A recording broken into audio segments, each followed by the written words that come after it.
relaxed control of your right hand, we will check that the arm and the shoulder are stable. If you think of your right hand like a paintbrush, the stroke can be considered the top of the paintbrush and your arm like the handle. The top of the paintbrush and the handle. The tip joint of the brush needs to be flexible to create different shapes, as we do with creating different sounds. Our handle must be relaxed but secure in order to have control of the resulting brush stroke, as should your arm and shoulder. Check for excess tension, because any excess tension will come through with the result. First, let's start with exploring the different components of the finger and how each contribute to the creation of sound color. Any rest or free stroke will begin from the base knuckle and follow through with the mid knuckle and lastly the tip joint. The amount of flexion determines the type of sound you will get and how long it will take to produce it. The final preparation of the nail to the string is critical for controlling that sound. Here are examples of long, medium, and short flexion of the tip joint. First with rest strokes and then with free strokes. I will be doing this exercise first on the first string, and then we'll be moving my way down to the lower strings to feel the difference from each string width. First, I will start with a long flexion of the tip joint. That should result in a sweet and round sound. First with I, then M on each string.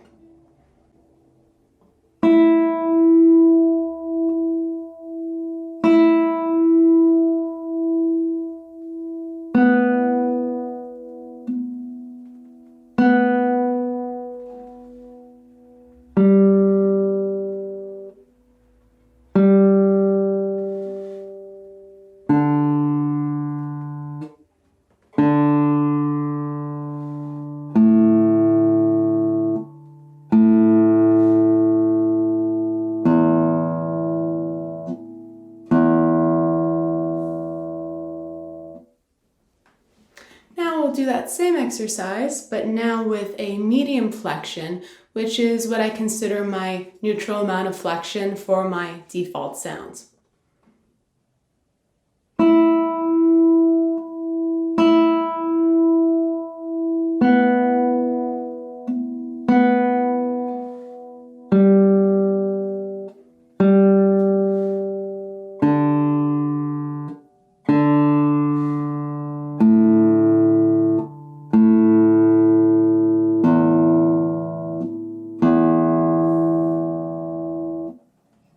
Lastly, a fast flexion will change the result of the sounds, which might make it more intense, more lively, and energetic.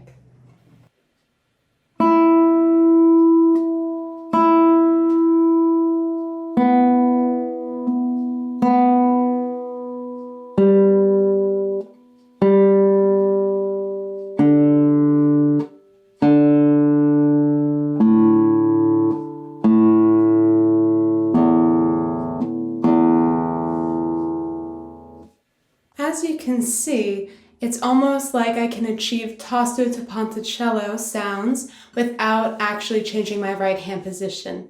All I have to think about is the speed at which I am plucking, as well as the flexion of the tip joint.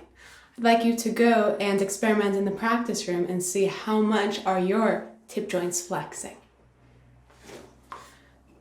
For the next demonstration, we will see how that sort of flexion will work on canvas. Now, let's take a look at what a long flexion looks like.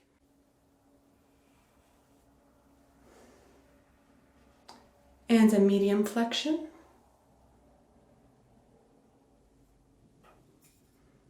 And a short flexion. I didn't change the weight of my brush stroke, nor the speed, just the actual speed of attack, which leads to the intensity of the stroke. The more flexion the stroke has, the rounder the sound, but the more time it will take. As you can see, this is clearly demonstrated. It goes from longest medium, and that's definitely the shortest. Okay, so the fast flexion takes the shortest amount of time, but gives a different result when it comes to the time and sound. A completely firm tip joint, however, will create a harsh sound and tense stroke. It's impossible to use a hard paintbrush to get all the subtleties required for sound creation. Here's from a project where I didn't wash my paintbrush, and the paint is still embedded in there, making this very hard. If I try to do anything different with this, that's basically all I can do. But if you hear, I have to scrape on the canvas to actually get this to come out. So instead, okay, you always need to have a little bit of flexion. As you can see, color is the most intense at the beginning, just like a sound on the guitar. Most intense, and then it decays. So use your color wisely. Combining different colors and plucking speeds with varying articulation provides a wide array of phrasing options. Each have their own effects in relation to end result, time, and the amount of effort. Our next demonstration will also be with open strings, since I really want to concentrate on the right hand and developing that focus and technique there, instead of having to worry about any sort of shifting with the left hand. So now, instead of rough strokes, we will be doing this with free strokes. We are expanding it from the speed of the actual flexion of the tip joints to the full pluck itself. Are you going slow through, medium, or fast? That in combination with different articulations will give you so many options. So let's take a look, shall we? Now we will play free strokes with a slow follow through.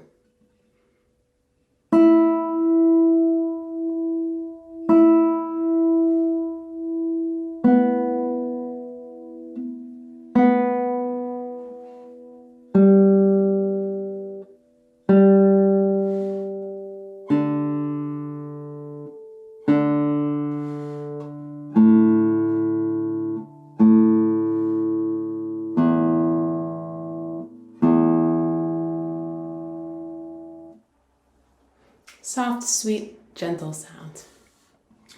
Let's have more of that mezzo medium follow through, starting with the eye finger.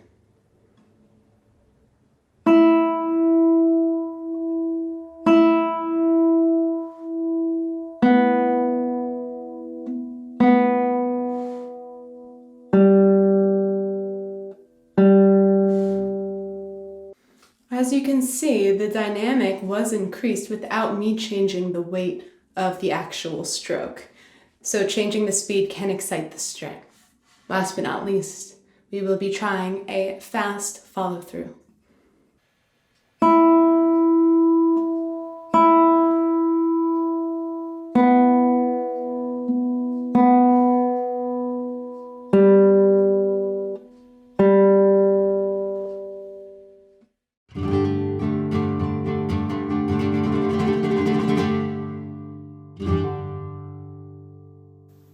Hello everybody! So today in this video we are going to speak about strings and cross strings. I love to play trills and I bet you also do. It's a really great technique and mostly you can find them really useful on anthem music, for example by Alan Sumudar, by John Dowland, by Johann Sebastian Bach, and also recently I'm enjoying playing it on Domenico Scarlatti sonatas. For this, at the end of the video, there will be a really short sonata played by me of the K1 sonata by Scarlatti, in which I will show all the trills that in the way that I will explain you how to play them.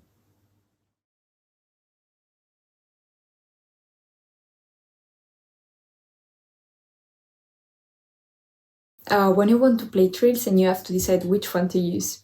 In a case you might find a left hand trill, like I define by this the one that you have to do by the slur, or right hand. So you need to use a lot of technique of arpeggio and tremolo mixed together, and that's really tricky. So I think that the one of the left hand, let's say with slurs, it's much more useful if you're really good at it, really good at the slurs, if you're really good and speeding up with your left hand. Instead, if you're more developed on the right hand, I suggest you to use the cross string trill. This way you will get a really high speed, even higher than the one with the slurs. So first tip, when you have to play trills on cross strings and you have to decide the fingering, this is really important. My fingering is PI together. You will find also in the example. PI together, A, I, M. And again, so 4 notes plus 4. This is a really great fingering and allows you to speed up a lot.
We are at the end of the video. Thank you so much, guys, for watching. I hope that you enjoyed all these tips, and now we will see how some of them have been put into playing in the video, in the little video of Scarlatti's piece, the Scarlatti K1 Sonata, and how the trills should sound like. So I wish you really a great time with trills and cross strings. Have fun, speed up, and see you next time. Ciao!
Hi, my name is Federico Musgrove, and I wanted to let you know about the upcoming symposium taking place in February of 2021. This time around, we're offering all schools around the country our symposium in a new virtual format, featuring an exclusive performance by Flamenco master Grisha Gorechev.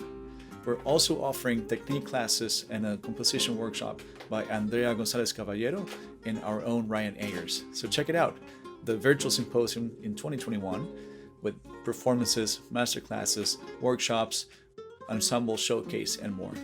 Visit our website, guitarfoundation.org, for more information.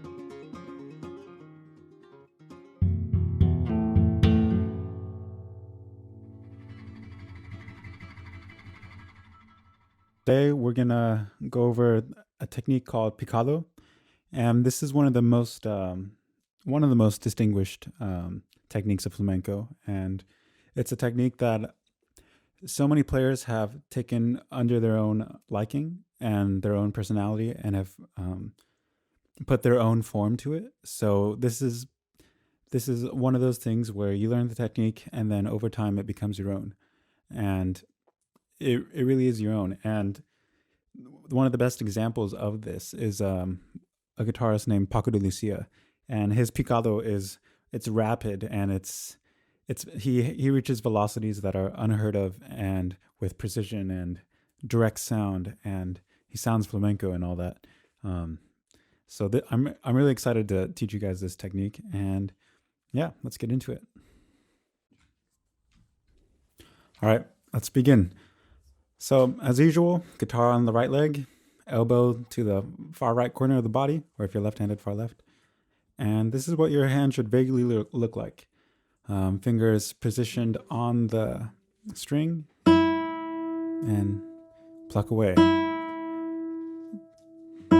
So with these initial plucks, the goal is just to pluck down into the string, and rest your finger on the string above it. This is called rest stroke. Now I recommend just trying this still a couple times to get it comfortable. It doesn't so much matter how much your hand looks like, as long as it's a little bit like mine, how your fingers are kind of parallel to the string. And so now we're going to turn on the metronome at 60 BPM for the quarter note. And we're just going to get used to playing with the metronome at 60 BPM.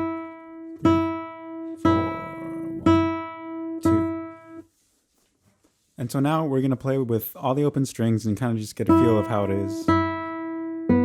Traveling up the strings, always resting on the string above.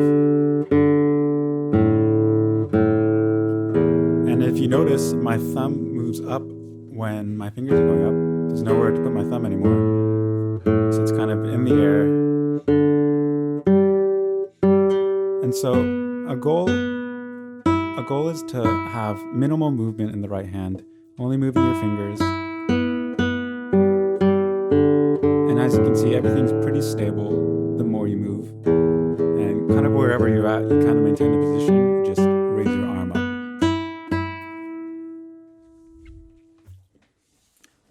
Okay, so now we're gonna incorporate the left hand for the full exercise.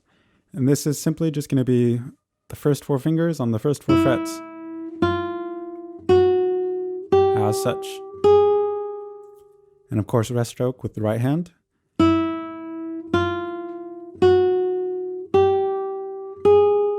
And we're just going to take this pattern all the way down till we get to the pinky on the 12th fret. And now the goal with the left hand fingers is to target as closely to the bar line as you can to avoid buzzes or inconsistent notes. And the right hand, as you can see, staying in position. The thumb can be on the lowest string or the A string, just for comfort, as your anchor. And so now we're almost to the 12th fret, and then we're going to return. And this whole time you're being conscious of, are you doing this teeter-tottering effect with your right hand fingers? You see, when I pluck, the other finger goes up. One goes up, one goes down, and so and so. and it goes back to the beginning. And so we start this exercise with index finger on open string, and that's always the bass point, that open string. So now when we get going, we add one more string. And you may be wondering, is this a pyramid scheme? Well, it is in fact. It's a pyramid scheme to get good technique. But as you can see with my right hand, it's as minimal movement as possible, as needed. Nothing's really excess. And so now we're gonna add another string. And your left hand is traveling along, almost like a spider. It just sort of glides along the fretboard. Just your fingers are moving barely. You want to get to the point where you don't have to move your fingers a lot when you move one. Now, one thing, since every time you get back to the beginning of the pattern, it starts with open E string with index finger, like that. But then whenever you start a group of 4, if you're starting with index on the open string in the beginning, every group of 4 will then begin with middle finger. So you'll know if you get off, you start with one finger, but the pattern is with the opposite finger.